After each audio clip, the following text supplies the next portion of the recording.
खाकी ने लौटाई मासूम की मुस्कान। एसपी डॉक्टर ऋषिकेश मीना ने अपने हाथों से सौंपी चोरी हुई गुल्लक। नरसिंहपुर जिले से एक ऐसी तस्वीर सामने आई जिसने खाकी के मानवीय चेहरे को उजागर कर दिया। स्टेशनगंज थाना क्षेत्र में चोरों ने एक घर से मासूम बच्ची की गुल्लक तक नहीं छोड़ी थी। पाई पाई जोड़कर रखे गए पैसे चोरी होने से बच्ची उदास थी, लेकिन नरसिंहपुर पुलिस ने न सिर्फ 5 शातिर चोरों को गिरफ्तार कर 7 चोरियों का खुलासा किया, बल्कि एसपी डॉक्टर ऋषिकेश मीना ने खुद बच्ची को उसकी गुल्लक और पैसे लौटाकर उसकी मुस्कान भी वापस दिला दी है। सोमवार को एसपी कार्यालय का यह नजारा देखकर हर कोई भावुक हो गया। पुलिस की इस कार्यवाही और संवेदनशीलता की पूरे जिले में तारीफ हो रही है। दरअसल स्टेशनगंज थाना क्षेत्र में चोरों ने एक घर में धावा बोलकर मासूम की गुल्लक तोड़ दी थी। एसपी डॉक्टर ऋषिकेश मीना के निर्देशन में थाना प्रभारी सौरभ पटेल की टीम ने तत्परता दिखाते हुए कमलेश चौधरी, विशेष ठाकुर समेत 4 आरोपियों को दबोच लिया।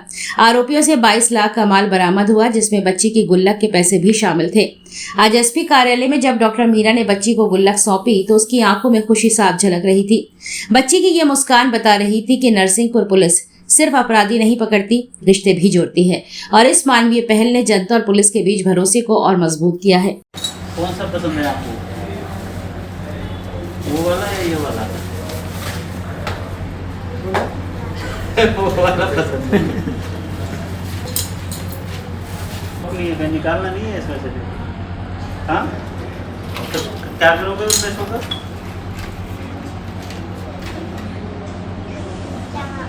जमा करो, फिर कभी जब बड़े हो जाओगे तो अपने काम लेना, नहीं तो किसी को अच्छा सी गिफ्ट देना है ना, किसी की जरूरत है।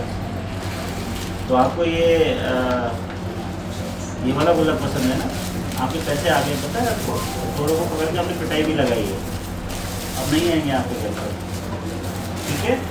ये दो, शाबाश, गॉड ब्लेस यू। ठीक है, अब आप आगे बढ़ के मतलब पढ़ लिख के क्या?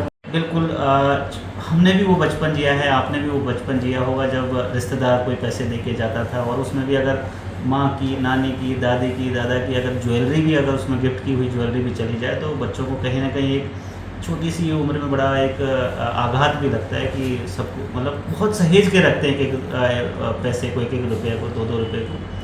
तो ऐसे में आज जब वो पैसे लौटाए तो हमें भी अपना बचपन याद आ गया, और सबसे बड़ी बात है कि उस बच्ची के मन में हम ये एक बच्ची के प्रति एक मैसेज दे पाए कि बेटा सिस्टम व्यवस्था है वो बिल्कुल सक्रिय है, पुलिस अपना काम कर रही है और पब्लिक के साथ, आपके साथ खड़ी हुई है। अगर किसी ने गलत किया है तो उसके साथ उसको सज़ा मिलेगी और आपके साथ न्याय होगा। तो एक छोटी सी बच्ची जो पुलिस विभाग में जाना चाहती है, अगर उसके लिए इस प्रकार का एक छोटा सा गेस्चर, एक जो गिफ्ट हमने हमारी तरफ से दिया गया, उम्मीद है उसके आने वाले ज़िंदगी में, आने वाले दिनों में, कैरियर में उसको ये बड़े परवान देंगे, और ये एग्जाम्पल वो मुझे लगता है कि ताज़ ज़िंदगी याद रखेगी, और इसको एक तरीके से मोटिवेशन के तौर पर लेगा। देखिए, इनका बैकग्राउंड क्या था? चोर जो थे कहीं पढ़ते लिखते थे कुछ? ये जो मिडिल क्लास तक पढ़े हुए हैं और ज़्यादातर बदमाश टाइप के लड़के हैं जिन्होंने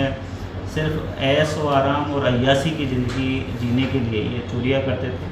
चाहे भोपाल, इंदौर, उज्जैन की दिशा में इनको घूमना फिरना हो, या जबलपुर में पार्टियाँ करनी हो, या फिर महंगे महंगे मोबाइल, जैसे इनके पास से आईफोन हमने बरामद किए हैं, और कुछ जो अपने सो कॉल्ड फीमेल फ्रेंड्स हैं उनके ऊपर पैसे, उनको साथ लेके घूमना। तो ऐसी ही एक ऐशो आराम की ज़िंदगी के लिए इन्होंने ये अपराध का रास्ता चुना था।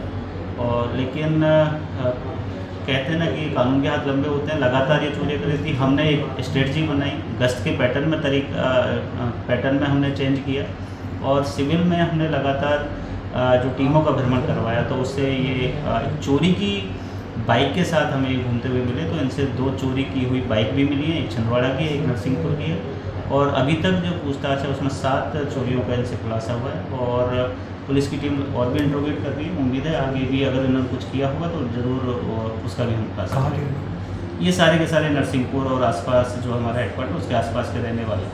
उसमें 3 बालिग थे और 2 बालिग थे और 3 नाबालिग थे।